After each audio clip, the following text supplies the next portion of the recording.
인문 대마왕 안치홍의 고전 뽀개기.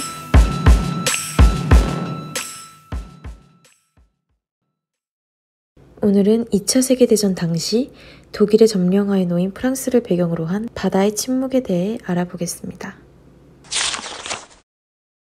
베르코르의 바다의 침묵인데, 이제 나치즘에 저항한 프랑스 지식인이 어떤 저항의 한 방법으로 만든 형상화한 문학이죠. 네. 그래서 지하 간행물에 발표된 내용들이 이제 인기를 끌어서 작가로서 심야 총서, 비합법 문해지 심야 총서에 그 발표한 바다의 침묵 같은 것들이 이제 인기를 끌어서 작가로서 이제 이름을 올리게 된 건데, 나중에 이 양반에 대해서 자세히 모르기 때문에 뭐 단언할 수는 없으나, 여기 책 날개에 써 있는 설명으로는 그 말년까지도 여러 작품들을 발표했으나 전시에 누렸던 호응을 되찾지 못했다라고 되어 있어요. 네. 그래서 레지탕스 문학이라는 거는 영화 안시성처럼 어쨌든 싸우고 있을 때 나오는 문학은 칼이고 총이기 때문에 실제로 살상 무기로 동원되는 능력을 중심으로 보잖아요. 그러니까는 뭐 스테이크를 써는 용도가 아니라 사람을 찌르는 용도로 생성된 문학이기 때문에, 그러면 레지탕스 문학이라는 것들이 분명 문학으로서 독자에게 어떤 뭐 감동은 무지 크겠죠. 감동과 영향, 그다음에 선동의 기능을 해내겠지만, 그 문학 자체로서의 기능은 뭘까? 그 안시성 전투가 끝나고 난 다음에 뭐 이런 생각들을 해보게 되죠. 그러면 이제 문학이란 무언가 하는 질문하고도 결국 닿게 되는데, 뭐 결국 문학이라는 거는 뭐 선동 이상의 것이어야 하는 것, 뭐 이 정도에는 우리가 동의할 수 있기 때문에.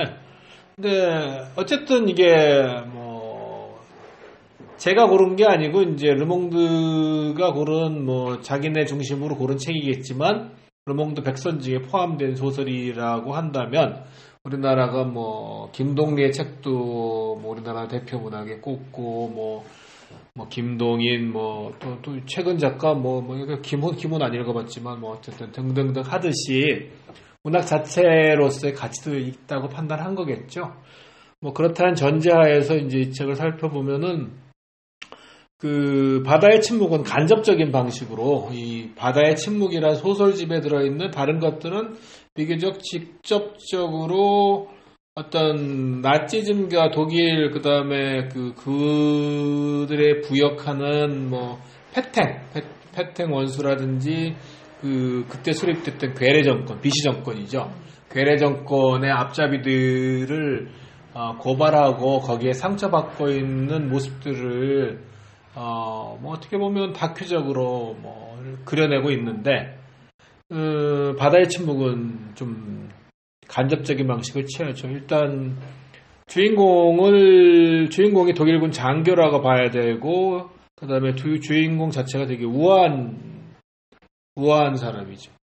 그리고 음악가이고 섬세한 설정 자체를 일단 그렇게 해놓고, 그 독일군 장교가 징발한 프랑스 민간인 집에서 프랑스 처녀와 처녀의 삼촌과 동거하면서 한 공간을 같이 살아가면서 교감하고, 그 다음에 서로 미묘하게 소통하는 과정을 통해서 뭐 모종의 화해 같은 걸 추구하는 그런 장면들이 끊임없이 나오죠. 근데 여기 약간 충돌이 일어나요. 화자는 화해를 이끌어내는 방식이 분명하게 프랑스 자장을 중심으로 쓰고 있고, 등장인물은 주인공이 독일 사람이기 때문에 등장인물은 독일을 중심으로 한, 물론 나는 프랑스 애호인이고 프랑스 문화는 대단하고 독일은 뭐 음악 말고 뭐가 있느냐고 말하지만 기본적으로 점령으로서 갖고 있는 그 우월감과 그 더 높은 위치에서 그런 것들을 바라보는 게 느껴지기 때문에 작가와 주인공의 자장은 좀 정반대죠. 이제 그거를 그 본인이 의도했는지 안 했는지는 알 수 없지만 이 자장이 달라지기 때문에 작가가 갖고 있는 지향과 주인공이 갖고 있는 지향이라기보다는 자장이라고 하는 게 더 맞겠네요. 의도가 개입된 게 아니니까. 자장이 다르기 때문에 이게 독일을 미화한 거냐라는 오해도 받을 소지가 있었던 것 같아요. 그런 자장의 차이 때문에. 이제 그게 결국은 가해자와 피해자 간의 아까 말한 뭐 동학, 그 관계 동학이나 그 다음에 뭐 그 관계 동학이죠. 관계 동학과 관련되는데 이제 뭐 해제에서도 설명하고 있다시피 이게 동의된 강간 구조에 입각한 미녀와 야수의 구조를 취하고 있는 것이 아니냐라고 얘기하는데 결국 이제 미녀와 야수의 문제에서는 자세히 보면은 미녀와 야수의 문제는 평등해 보이지만 평등하지 않은 구조예요. 그러니까는 일단 주인공은 야수하고 미녀인데 항상 주체는 야수일 수밖에 없어요. 왜냐하면은 일단 여기서는 동의된 강간이란 그 역설이 설명하기 위해서는 주체의 분열이 일어나야 되는데 동의된 강간이라는 건 형용 모순이잖아요. 강간은 강간이고 동의한 성관계는 화간이지. 근데 동의된 강간이라는 거는 이제 문예적인 표현이고 역설인데 그러면은 그거는 주체를 분열시키지 않고는 불가능한 거죠. 이제 주체를 분열시키는데 미녀와 야수에서 보면은 우리가 미녀를 앞에 내세우긴 하지만 가만히 보면은 미녀라는 것은 그 주체를 구성하지 못해요, 사실은. 미녀라는 규정 자체가 대상화한 설정이에요. 그러니까는 야수가 간택하는 거는 미녀잖아요. 야수가 추녀를 잡아오진 않죠. 아니, 그 중요한 설정이에요. 야수가 추녀를 잡아오지 않는다고. 야수가 여자를 잡아오는데 여자 중에서 미녀를 잡아온단 말이에요. 근데 그거는 야수가 미녀를 선택함으로써 미녀가 그 야수의 부름에 호응하느냐 아니냐의 문제인데 호응을 하게 되면은 미녀가 연인으로 변신하는 거고 호응을 안 하게 되면 여전히 납치된 강간 피해자로 남게 되는 거죠. 그러니까 미녀는 그 언뜻 주체로 보이지만 바지사장이에요. 반면에 야수는 그 바지사장이 없어요. 야수는 미녀가 연인이 되거나 강간녀가 되거나 둘 중에 하나의 그 선택의 길에 있다면 야수는 야수로서 사랑받던가 아니면은 사랑받는 연인으로 사랑받거나 두 가지거든요. 근데 그 왕자로서 사랑받거나 야수로 사랑받거나 왕자라는 신분 자체가 어떤 분열은 아니에요. 야수는 사랑받는 존재라는 그 사실 자체에는 변화가 없는 거예요. 야수이거나 사랑받거나. 근데 야수로서 사랑받을 수도 있고 왕자가 된다 그래서 달라지는 건 아니거든요.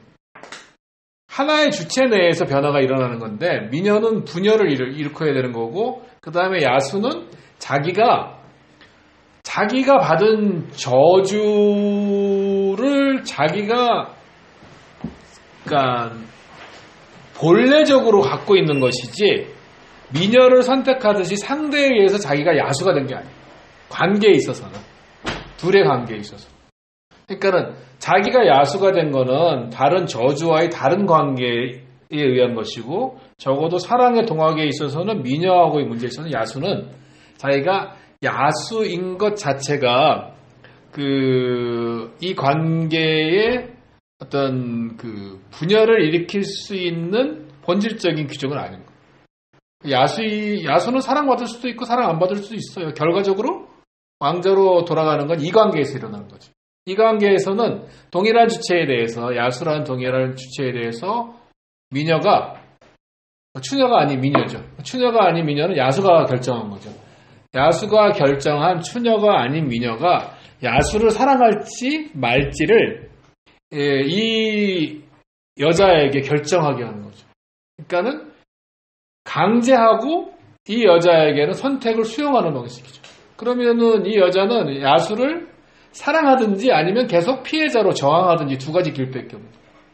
근데 결과적으로 사랑을 하게 되면은 저주가 풀려서 왕자로 바뀌는 보상이 주어지는데 그 보상이라는 것이 이 관계의 동화적인 구조이지 야수의 본질적인 변화는 아닙니다. 어떻게 됐든 야수는 왕자가 돼도 사랑받는 야수나 사랑받는 왕자나 동일한 거거든요. 관계의 동학에서.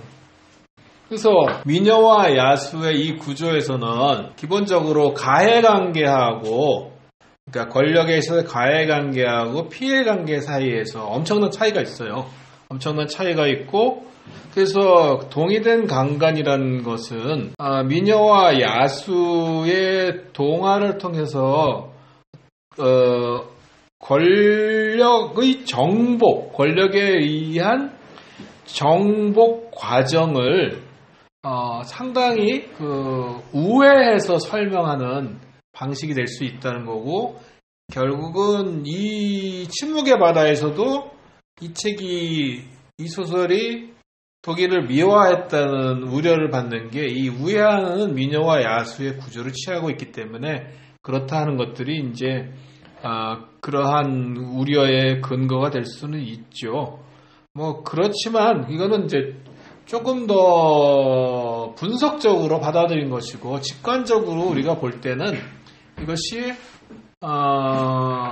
명백하게 프랑스적 입장에서 어떤 점령군 침략국 독일의 정당성을 부인하는 과정을 잘 보여주고 있다. 그래서 분명히 반나치즘 소설이다 이렇게 볼 수 있고요. 여기서 뜨개질과 침묵은 이제 피해자들이 택하는 수단이고 수다와 군복은 이제 가해자가 취하는 수단이죠. 뜨개질과 침묵은 이제 저항의 수단이고 이제 군복과 수단은 소통인데 사실은 뜨개질에 해당되는 것 또는 침묵에 해당되는 것들은 군복은 이제 사복과 대체제니까 수다와 군복하고 사복 이렇게 되겠죠. 그래서 이 점령 피점령 관계가 아니라 인간적인 화해의 틀로서 다가갈 때는 사복을 입죠. 사복으로 상징되죠. 근데 이제 여기도 마찬가지로 미녀와 야수 같은 그런 거짓말이 좀 있죠. 이제 그런 것들을 남녀 간의 밀당의 구조를 통해서 어떤 사복이라는 소통과 화해의 장치를 보여줌으로써 뭔가 희석시키려고 하지만 결국은 이 사람은 독일군이라는 거죠. 독일군이고 마지막에 이제 그 독일군의 그 음모 그다음에 그들이 프랑스를 어떻게 하려는지가 결정적으로 폭로가 되고 귀결은 독일군을 야전군으로 지원시키는 것으로 끝나는데 이제 아까 우리 설명하셨다시피 야전군으로 지원하는 것은 사실상의 자살 선택이다 이런 이제 해석이 가능할 수 있고요.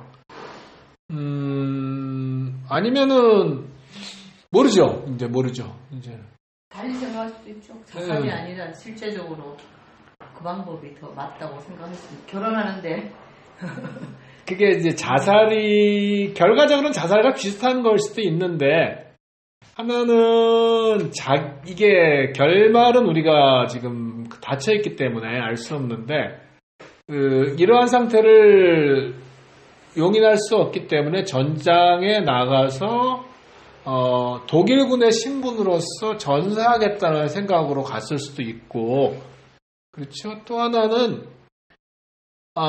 이 세상에서 화해와 어떤 평화의 관계를 생각한 나의 생각은 틀렸기 때문에 나의 잘못된 허황된 생각을 살해하고 군인으로서 전장에 나가겠다 이렇게 받아들일 수도 있죠. 근데 어느 거인지는 이제 이게 독자가 판단할 문제고, 이제 후자의 경우가 현실에서 많이 보는 거죠. 후자의 경우는 우리가 현실에서 살아보면 많이 알지만 나중에 이제 고무줄에 딸려가듯이 마음이 몸 따라 가죠. 그래서 이제 마음이 몸에 맞춰서 마음이 조정이 되죠. 이제 그런 구조일 수도 있고, 이제 두 가지인데 아마도 이제 자살을 선택했다고 보는 게 전체적인 맥락에서는 좀 더 맞을 것 같고. 근데 여기서 왜 탈영하는 구조 또는 넘어와서 싸우는 구조를 취하지 않았느냐, 뭐 이런 의문을 가질 수도 있는데, 이 사람이 갖고 있는 그래도 소설을 쓰려고 했기 때문에 소설스러움을 만들기 위해서 아마 뭐 탈영은 배제했을 것도 같고요. 어쨌든 탈영이라는 방법도 있었어요. 탈영이라는 방법도 있었는데 작가는 탈영이라는 방법을 선택하지 않았다. 뭐 이런 것이 있는데, 전반적으로 이 소설에서 약간 이제 레지스탕스와 앙가주망 얘기를 했는데, 이제 중요한 얘기가 나왔죠. 베르코르가 알제리 문제에 어떤 반응을 보였는지는 저는 잘 모르겠는데,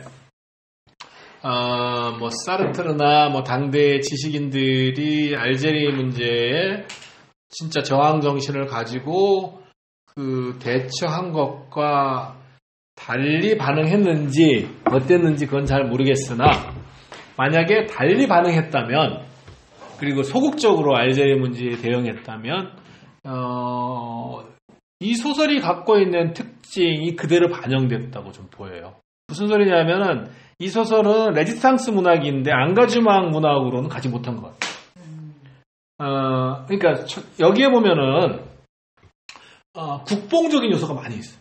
프랑스 우월주의에 사로잡혀 있고, 그러니까 민족주의적인 어떤 뭐 우월성, 배타성 이런 것들을 기반으로 뭐 안시성 전투에 임하는 어떤 고구려 백성처럼 배타적이고, 그다음에 흑백 논리에 사로잡혀 있고, 이것 상대를 극복의 대상으로 바라보는 시각이 독일을 그렇게 설정하지만 마찬가지로 자기들도 그렇게 보고 있다는 거죠. 이 구조가 레지스탕스 문학이라는, 레지스탕스 시기라는 특정한 시기에는 유효하고 진보적이고 가치 있는 것으로 설정되지만, 이것이 몇 번 제가 말씀드린 리버식의 도덕적인 개인과 비도덕적인 집단으로 나타나는 리버식의 논리가 작동하게 되면은 분열이 일어나요. 분열이 일어나서 그때는 정당했던 전투가 나중에는 진보와 인류의 역행하는 전투로 바뀌게 되는 거죠. 왜냐하면 중심을 자기에만 두기 때문에, 중심을 진리나 진보나 어떤 보편적인 가치에 두지 않고 자기에게 두게 되면은, 적이 부당할 때는 요행이 내가 옳은 것이 되지만, 적이 부당하지 않을 때는 내가 정당한 이웃을 해하는 사람이 될 수 있는 거죠, 결과적으로. 그래서 앙가주망에 대한 여기 이 설명, 제가 가져온 이 인용이 상당히 재밌는 건데, 이게 종교에 대한 설명하고도 마찬가지인데, 이제 앙가주망은 사르트르가 눈길을 돌리는 주관으로서 나의 구체적 존재 방식, 되게 어렵게 써놨죠. 그래서 계약 구속이라는 얘기인데, 여기 보면 투기라고 돼 있어요. 투기. 그래서 나를 던져 넣어야 돼요. 그럼으로써 이 두 번째 단락에 보면 안가주망이 주관 나가 아니라 대상 나. 즉 보는 나가 아니라 보이는 나에 적용돼야 된다고 보죠. 그래서 구속된 상태일 때의 나를 안가주망에서 말하는 어떤 그 진리의 편에서는 대자 존재라고 말하는 거죠. 이게 이제 되게 어려운 설명 같은데 말하자면은 나는 하나님을 믿기 때문에 뭐 초기 기독교인을 생각하면 그때 이제 뭐 조금 살펴보니까는 그 죽은 사람들은 다 죽고 나중에 변절한 사람들이 교회사를 이제 지배하게 되는 역설이 또 발견되던데 근데 이제 죽어간 기독교인들 초기에 기독교인들 같은 경우에는 나는 하나님을 믿기 때문에 하나님의 가치 안에 구속되어 있기 때문에 나의 관점에서 세상을 보는 게 아니라 하나님 안에 구성된 신의 나라에 속한 사람으로서 이 세상을 바라보기 때문에 기꺼이 죽어갈 수 있는 거죠. 마찬가지로 내가 진리에 구속된 존재로서 나를 보이는 나, 진리에 구속된 나로서 나를 보기 때문에 나는 그 진리의 관점에서 레지스탕스로 참전도 할 수 있지만은 알제리 문제에서도 알제리 편에 서서 프랑스와 싸울 수 있는 거죠. 자기 조국과도. 그거는 자신을 철저하게 대자적 내 앞에다 놓고 그것을 어떤 유대라고 할 수 있죠. 모종의 유대인데 그거는 진리의 유대일 수도 있고 뭐 무엇이라고 생각하든 간에 그러한 유대의 틀 속에 들어있기 때문에 대자적 존재로서 나는 안가주망에 참여해서 진리나 보편적 가치를 위해서 언제나 옳은 방향을 위해서 싸울 수 있게 노력하는 게 되는 거죠. 언제나 옳다는 보장은 없지만 언제나 옳은 방향에 서려고 노력하는 거죠. 근데 이제 주관을 나 중심으로 보게 되면은 국뽕적인 요소가 서서 나중에 잘못하면은 흑백이 되는 거죠. 흑백. 나는 흑 아니면 백이 되는. 그게 우리가 선택해야 될 때는 그게 상당히 유효한 방법인데 극단적인 선택을 벗어났을 때는 그것이 하나의 파시즘이나 폭력이나 또는 억압이나 진리의 해방꾼이 될 수 있죠. 그래서 이 소설에서 나타나고 있는 면들이 좀 그런 것들이 있어요. 그래서 좀 보면은 뭐 좀 감동적이고 눈물샘을 자극하고 뭐 이런 것들이 되게 많긴 한데 과도한 언어나 뭐 분식 치장 이런 것들이 많고 뭐 너무 힘주어서 걷는 뭐 이런 것들은 결국은 이 힘이 항상 자기 팔에만 들어가 있기 때문에 올바르게 쓰이지 않을 수 있죠. 이 팔은 그 힘은 나를 통해서 우리 뭐 그 누군가 그렇게 기도했잖아요. 나를 평화의 도구로 써주소서 이렇게 얘기했듯이 나를 도구화할 때 올바른 것에 도구화할 때만이 어떤 사르트르가 말한 것과 같은 이제 안가주망이 실현되고 문학에서도 안가주망이 가능하겠죠. 이거는 그래서 결론적으로 제가 느끼기에는 안가주망 문학은 아닌 것 같아요. 안가주망 문학이 아닌 것 같고 이 사람이 갖고 있는 국뽕적인 요소들은 혈통에서 나타나는 아까 그 토착 순수 프랑스 혈통이 아니라는 것 순수 프랑스 혈통이 아니기 때문에 원래 기와인이라든지 또는 뭐 전향한 사람들이 더 열광적이잖아요. 뭐 그런 것처럼 더 본인들이 그 프랑스 본인들이 아니라 본인이 작가가 프랑스적인 것에 열광하고 프랑스적인 거를 더 내세웠을 수도 있겠다. 뭐 이런 생각이 드네요. 그래서 전반적으로 이제 뭐 내용이 쉽기 때문에 특별히 뭐 더 설명할 건 없는 것 같고 이제 미녀와 야수의 구조 같은 것들을 우리가 다시 한번 눈여겨봐야 된다는 것하고 이 소설이 물론 훌륭한 소설이고 의미는 있지만 레지스탕스 문학이지 안가주망 문학이 될 수는 없을 수 있다. 라는 그런 한계는 갖는다는 것. 그 다음에 작가라는 거는 결국은 그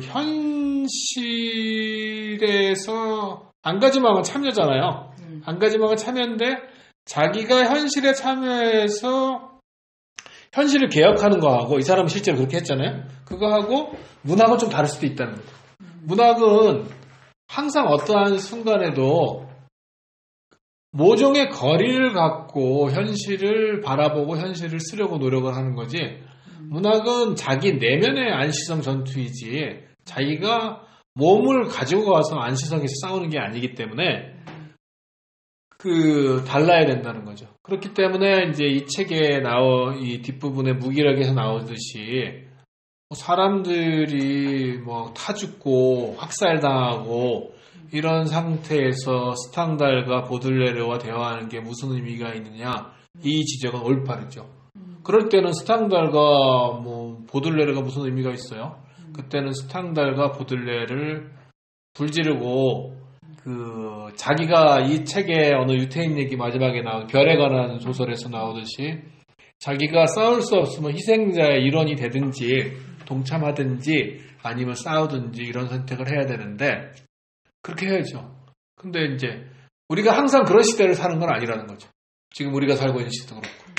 그러면은 그렇지 않은 시대의 문학은 항상 우리가 과거에 일어났던 학살이나 그 다음에 만행이 현재형으로 변환해서 문학을 작성하고 수용해야 하느냐 하면은 그건 아닌 것 같아요. 그렇다고 당대에 일어났던 엄혹한 시기에 분노하고 썼던 그 문학의 가치가 없느냐? 또 그건 아닌 거예요. 그건 그것대로 가치가 있고 그러하지만 소위 문학적인 지평이라는 것에 있어서는 우리가 수용하고 평론하는 입장에서 바라보면은 지평이라는 것이 약간 협소해 질 수는 있다. 그렇지만 독자의 감동을 방해하지 않는다. 그거는 그래서 지평에 관한 거는 비평가들이 할 얘기고 독자는 감동하면 되는 거죠.